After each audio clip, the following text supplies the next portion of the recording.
اور ایک ایسی جنگ جو کہ اب غالباً اپنے تیسرے چوتھے مہینے میں جا رہی ہے. تو اس طریقے سے اور خطے کو جس نزاع کے عالم میں چھوڑا ہوا ہے وہ سب ہمارے سامنے. اب دیکھیے ان کے کیا مسائل ہیں.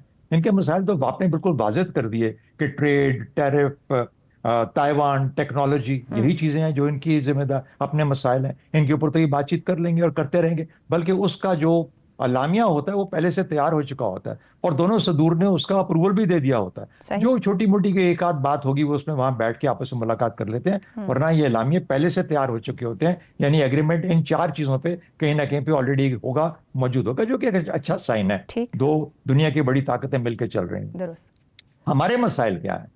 ہمارے مسائل یہ ہیں کہ ایک ورلڈ آرڈر جو تھا وہ اب جنگل کا قانون بنتا جا رہا ہے. وہاں پہ کوئی نیا ورلڈ آرڈر کو ریپلیس کرنے کے لیے نہیں ہے، اور ان 2 ملکوں کے علاوہ کوئی بھی اس قابل نہیں ہے کہ بیٹھ کے اس کے حد و خال کا تعین کر سکے.